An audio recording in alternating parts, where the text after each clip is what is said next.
Les vamos a pedir que levanten la mano para yo acercarme hasta ustedes con el micrófono y que todos seamos partícipes de la pregunta y la respuesta. Y vamos en el orden en que levanten las manos.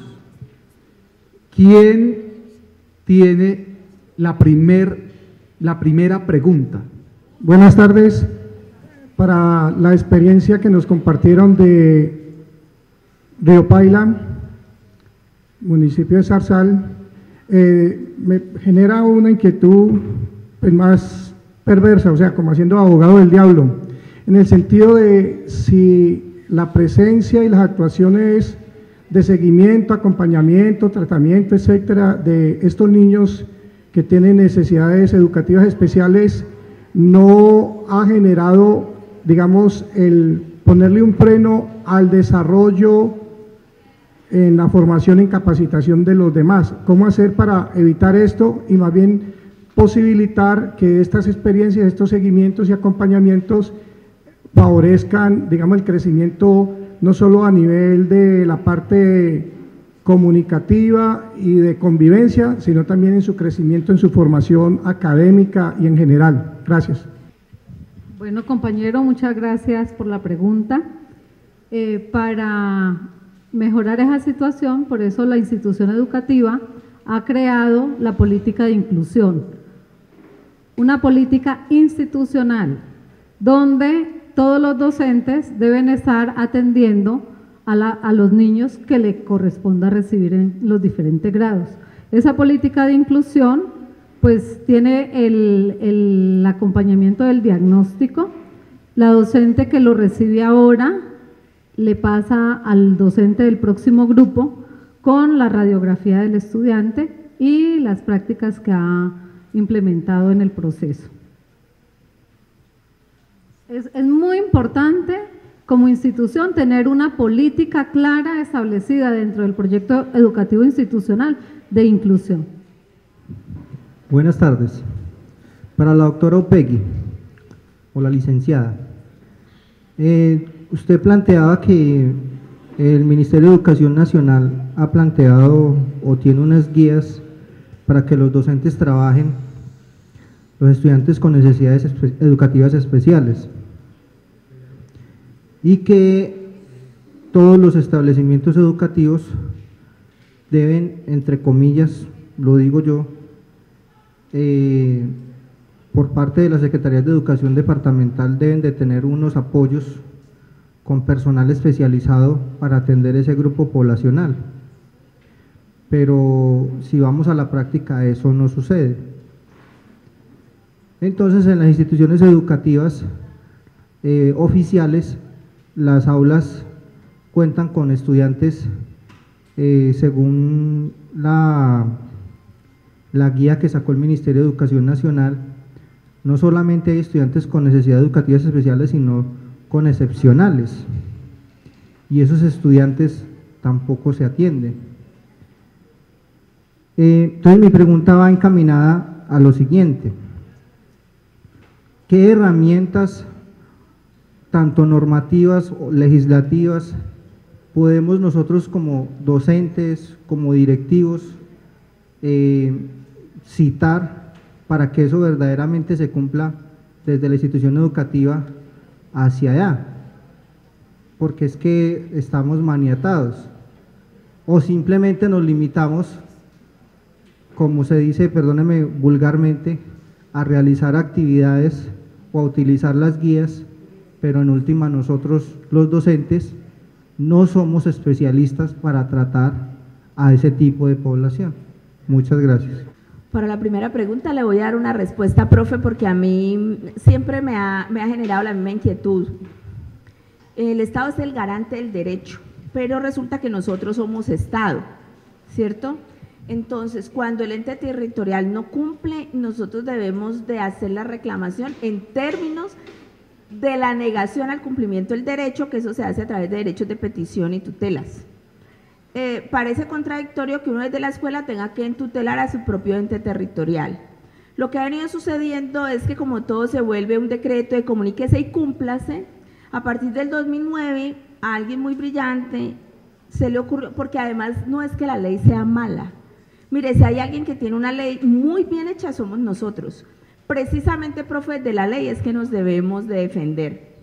La ley dice, procure el docente de apoyo para que haga el acompañamiento pedagógico al docente. Es desde ahí que tenemos que reclamar. Entonces, el Valle del Cauca ha sido precisamente del 2009 al 2015, solamente ha ejecutado 2 presupuestos de la ley de regalías para la política de inclusión. O sea que tienen mora 4 vigencias, ¿sí? Entonces, esa es de las partes que asumen los docentes, porque estoy de acuerdo con usted. El comuníquese y cúmplase, a usted no lo vuelve terapeuta. De hecho, cuando usted hace una intervención clínica, siendo no profesional, usted incurre en un gravísimo error. Para los talentos excepcionales existe a través del ICETEX un programa que se llama de apoyo a talentos excepcionales, que además ofrece en términos de dinero una buena cantidad de dinero que le garantiza la educación al chico hasta el grado 11. Casi nunca los colegios públicos hacemos uso de ese fondo y el fondo existe, ¿sí? Para la pregunta del profe, nosotros tampoco podemos diagnosticar. Y generalmente uno lo que hace es presionar a la familia para que la familia traiga el diagnóstico y que podamos ingresar los niños al CIMAP. Solamente los niños que están reportados en el CIMAP se reconocen para la política de inclusión. ¿Cuál es la tarea que tenemos pendiente? Hacer el reporte debido en la matrícula de la necesidad que tiene el niño. Recuerden que dificultad de aprendizaje no está considerado un asunto de discapacidad. Solamente podemos reportar todo lo que tiene que ver con capacidad diversa en cognición, que es leve, moderada y profunda, la motora, la motriz y los síndromes múltiples. Y también, profe, podemos todo lo que tiene que ver con población víctima del conflicto armado, porque no solamente la atención especial la requiere un niño con una capacidad diversa. A veces niños que han venido siendo víctimas, testigos de estas violencias, sufren más y tienen más dificultades para aprender que un niño que pueda tener, por ejemplo, un síndrome, un problema cognitivo leve. Entonces, allí es donde a uno le toca hacer la discriminación para poder hacer el reporte en el CIMAP. Doctora, esa información la tenemos muy clara. Sabemos que era la visita del Ministerio para la auditoría, debemos de tener los soportes legales de cada uno de los estudiantes del reporte profesional. Lo que pasa es que de pronto nos falta el acompañamiento de parte de las administraciones municipales y de parte del Consejo de Política Social, porque por COMPE llegan los recursos para ejecutarlos con estos jóvenes. Lo que pasa es que el decreto 1075 dice que mínimo 10 para que intervenga el Ministerio de Educación Nacional. Muchas gracias. Pasa lo mismo que con todo. Comuníquese y cúmplese la ley de 1620 que deja creado un sistema nacional de convivencia escolar, que no se preocupe que no pasa solamente en su municipio, pasa en todo el país. En Cali no ha podido ponerse de acuerdo el COMSE, no ha podido, porque resulta que cuando remites no hay un funcionario del otro lado que esté dispuesto. La manera más fácil, lo que sí tenemos que dejar es constancia de que la remisión se hizo.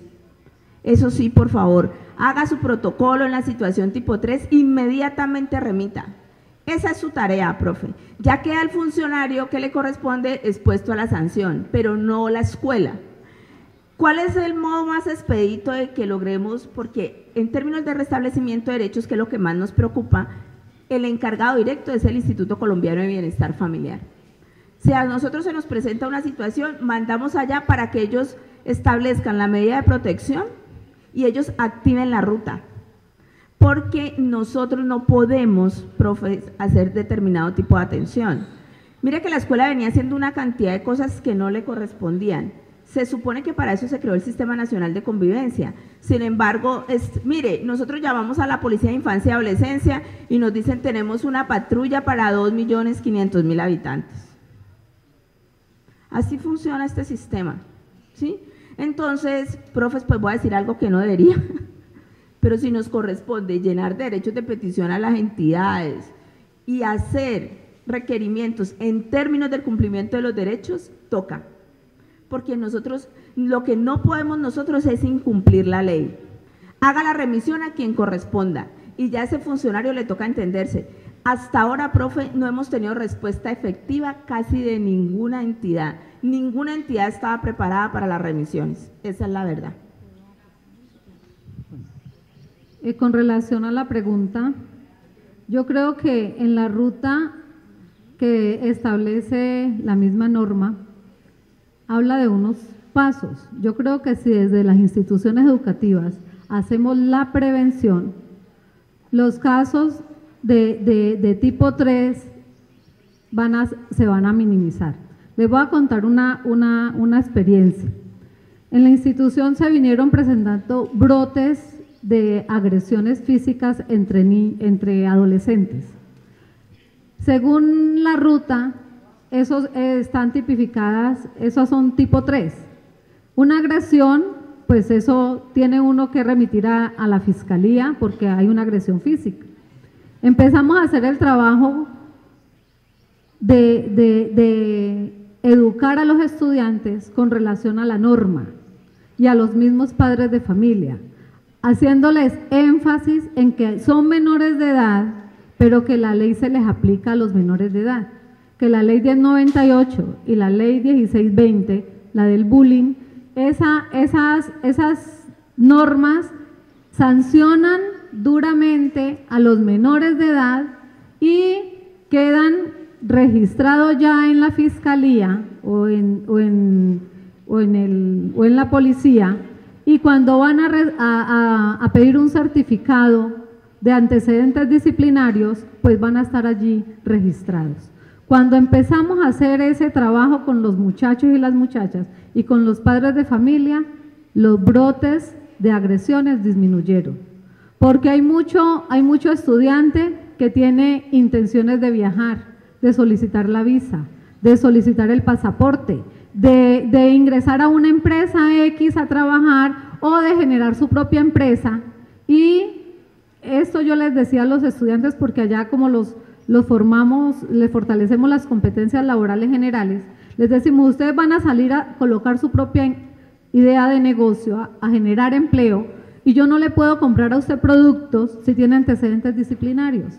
Entonces yo creo que a nosotros como instituciones educativas nos corresponde mucho hacer promoción, prevención con nuestros estudiantes, informándoles lo que puede pasar ante un comportamiento que ellos en este momentico no están midiendo consecuencias.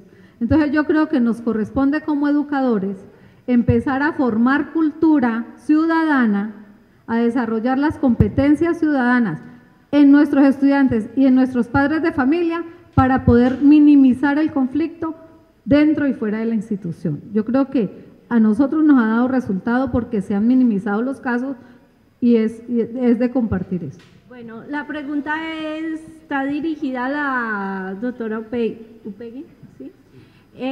Hay una cosa que decía la compañera en la primera ponencia, y es que en la prueba competencia ciudadana, que mide el ambiente en el aula y el papel del docente, los estudiantes contestan lo que ellos creen, lo que ellos están viendo. Hoy en día es una realidad de la indisciplina en las aulas, en los patios. Entonces, ¿cuál es la pregunta? Si hay unos compromisos desde el día para mejorar metas de calidad con estos estudiantes en estas pruebas, saber cómo el Ministerio de Educación pretende bajar el nivel sintético de una institución sabiendo que hay estas falencias que ni siquiera han podido resolverse. Yo creo que esa es una pregunta que todos quisiéramos hacerle a la ministra. Los índices, profes, yo siempre interpelo, y esto lo digo con todo el cariño, esto siempre lo interpelo desde el lugar desde el cual yo soy maestra, y es el asunto ético-político de la escuela. Nosotros somos muy buenos para hacer tareas. De lo que nos olvidamos fue reclamar los derechos nuestros y de los estudiantes.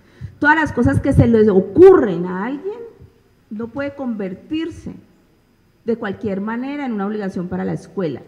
A nosotros hoy nos exigen calidad, y calidad a cualquier precio. cuando tenemos las escuelas que se caen, todas las cosas que suceden, pero no hemos sabido decir eso de la manera que corresponde. Por supuesto que estamos comprometidos con la calidad, yo soy maestra de escuela, ¿sí? Pero sí necesitamos también otro tipo de condiciones. Pero también la convivencia pasa por una pregunta que es categórica.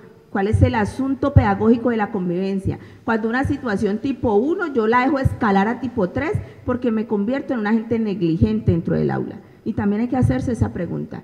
¿Cuál es el manejo que yo tengo? Porque seguramente, por lo menos el 90% de los casos no escalaría si yo asumo con autoridad el asunto en el aula.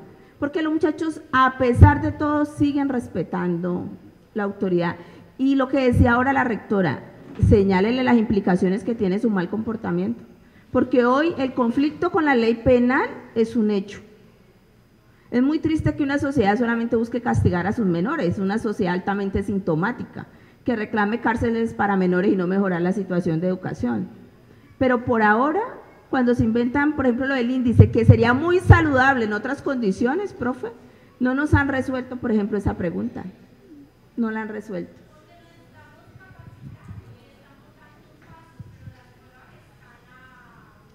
El martes presentamos las pruebas.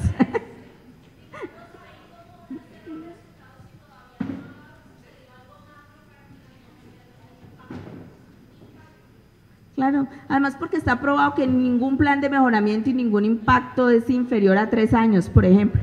Eso ya está demostrado. Entonces, esas son de las cosas que tenemos, digamos, debe ser agenda de los profes, ¿no? Esos son de los reclamos que hay que hacer.